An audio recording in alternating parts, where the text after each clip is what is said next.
So here's the car. It's a 97 Toyota Land Cruiser. Now I want you to listen to the problem.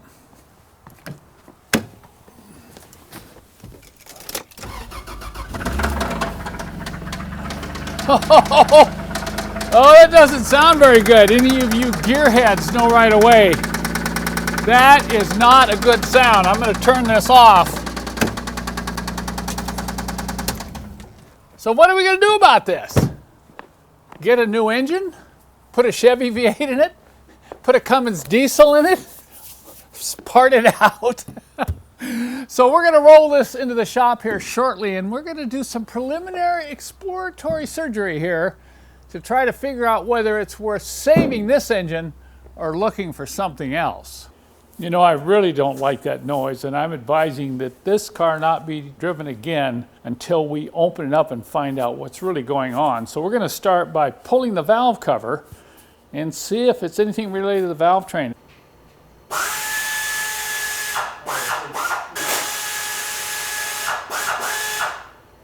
Well, it didn't take long for us to decide that working on this engine was a team sport. Right, Jerson? We had to get Jerson up in the engine compartment for access to the rear of the engine, because look, I can't even reach back there. We got all the tools up here in magnetic trays. Now I'm acting like a mechanical dental assistant, right? So you need an extension? Here it is. Take it. And I got to slap it into your hand here like this, see, like the dental people do. Okay, give me that. It is the crown. Okay, there it is. What we're trying to do here is get this valve cover off and leave as much of the other stuff in place so we don't do too much work until we find out whether this engine is repairable. Okay, let's see. Don't show it got some dirt in the top. Okay, all right. Wow.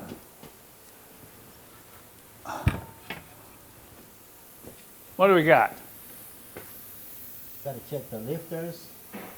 All right, now we're going to go ahead and check all the cam lobes. See if we got a really loose lifter. Looks like the timing chain's okay. How can that only a little tiny change be in this engine? I wonder if the tensioner could be rattling. I'll have to check that out too. Yeah. It doesn't look like there's going to be any miracle cure for this engine. We got in the car and spun it over with the starter while Jerson listened very carefully, and the sound is definitely not in the valve train. It's down deeper in the engine, probably between number 3 and number 4 cylinder. I suspect it's a piston skirt or possibly a wrist pin noise.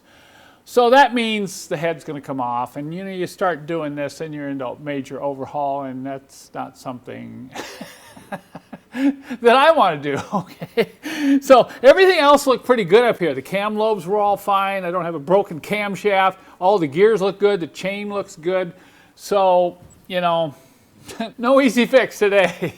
Okay, we've got a new name for it. It's no longer a Land Cruiser. It's a Land Pusher. Let's go.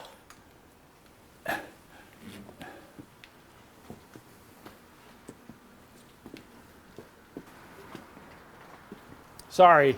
Let it go, dude. Okay. All right, don't run the curb.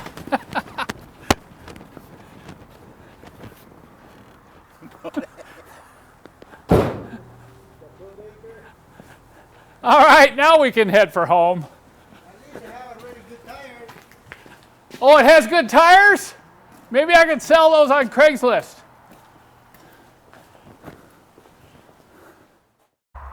Well, if nothing else, you'll have to admit at least it looks cool.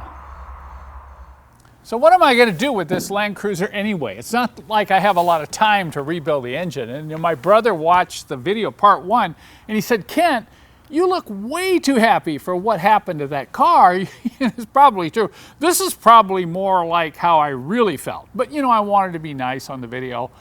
But today I decided, you know, I'm not willing to give up on this thing yet. And I'll tell you why. It is probably a lesson for all of us with this car here, because I went on YouTube last night. I typed in Toyota Land Cruiser engine knock. I must have seen 12 videos, you know, 5 or 6 of them were the Land Cruiser 80 model like this, and they were all knocking, and some of them had a very similar knock to what you heard in part 1. Well, nobody said what the problem was. People kept leaving comments, hey, what was the problem? I have a knock too. And it was like, man, this knock must be epidemic out there. So I decided, okay, I'm not gonna give up just yet. Okay, I'm not gonna guarantee I'm gonna fix this, but at least I'm curious. I'm really curious about what the problem really is. So as soon as I got to the shop this morning, look what I did earlier.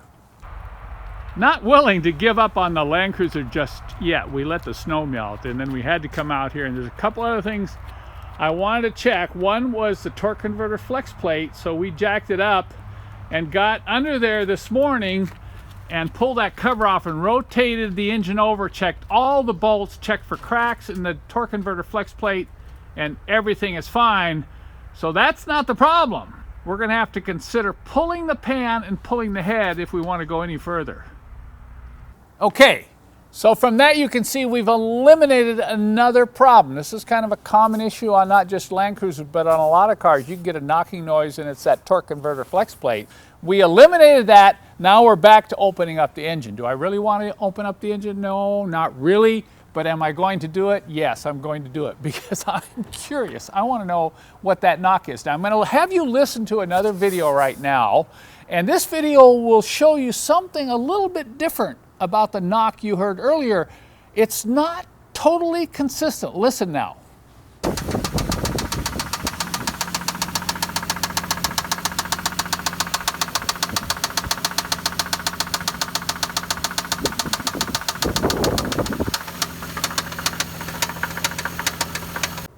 So you caught at the end of that video that the knock kind of changed, the pitch went cling, cling, cling, cling, cling, cling, okay? So what is it? It could be a valve issue. We could have a sticking valve that's maybe hitting a piston, or it could be a wrist pin. But I'm gonna go ahead and we're gonna pull the pan and we're gonna do some inside troubleshooting to find out what the real problem or what is really causing this knock.